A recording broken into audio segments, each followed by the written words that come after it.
Hello बच्चों, let's read this question. The pressure increases by 1 into 10 to the power 4 Newton per meter square for every meter of the depth beneath the surface of the ocean.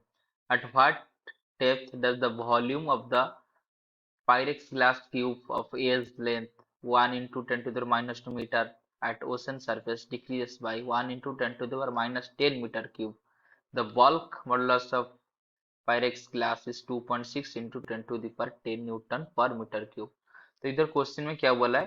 तो question में बोला है कि एक जो ocean है, तो ओशन सरफेस पे एवरी मीटर को जो प्रेशर डिक्रीज हो रहा है, यानी कि change in pressure per meter length equal to कितना है? 1 into 10 to the power 4 newton per meter square. तो अभी फिर क्या दिया है कि एक ग्लास है, पायरस ग्लास, जिसका लेंथ दे दिया गया है 1 इंटू 10 टू दावर माइनस 2। उसका चेंज इन वॉल्यूम दे दिया गया कि इतना चेंज इन वॉल्यूम होगा। जो चेंज इन वॉल्यूम कितना है? 1 इंटू 10 टू दावर माइनस 10। तो इधर हम नेगेटिव में रखते हैं, नेगेटिव साइन के साथ, क्योंकि वॉल्यूम डिक्रीज किया। और बल्क मॉडुलस वो ग्लास का दे दिया गया है 2.6 into 10 to the power 10। SI unit में सब है, तो न्यूटन पर मीटर क्यूब।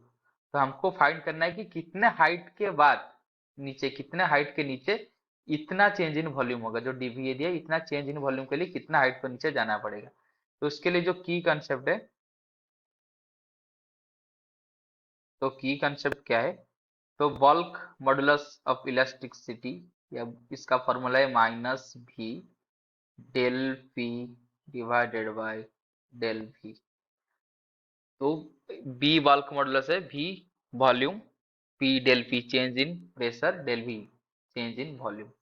तो इसका अगर वैल्यू डालेंगे तो डेल पी कितना है? डेल पी क्वेश्चन में दे दिया गया है कि 2.6 इंटू 10 टू दी पावर 10, सब ऐसा यूनिट में है। तो 2.6 into 10 to the power 10 equal to minus B. B कितना होगा? ये क्यूब है, तो इसका लेंथ का क्यूब हो जाएगा। तो लेंथ कितना है? 1 into 10 to the power minus 2 meter. तो ये हो जाएगा 1 into 10 to the power minus 2 meter का cube into change in pressure divided by change in volume. Change in volume already दे दिया गया है, -1 into 10 to the power -10, -1 into 10 to the power -10। Change in pressure कितना है? चेंज इन प्रेशर पर height है 1 into 10 to the power 4। तो मान लीजिए एज हाइट नीचे इतना चेंज आएगा, तो हमको एज हाइट नीचे जाना पड़ेगा। तो एज हाइट में कितना चेंज आ गया होगा? 1 into 10 to the power -4 into H. ये आ गया होगा 1 into 10 to the power -4 into H. Equation से भी हम इधर बोल सकते हैं।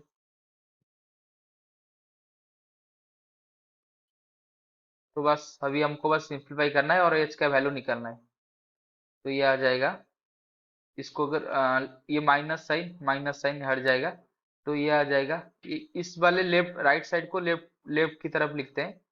10 to the power -6 into, sorry, हाँ, 10 to the -6 into 10 to the power -4। Sorry, इधर 10 टू द पावर -4 नहीं था, +4 था, गलती से लिखोगे। ये होगी 10 टू द पावर 4, क्योंकि क्वेश्चन में दिया है कि pressure increases by 1 into 10 to the power 4। इधर भी 10 टू द पावर 4 लिखा था, तो ये into 10 to the power 4 into H divided by 10 to the power -10 equal to 2.6 into 10 to the power 10।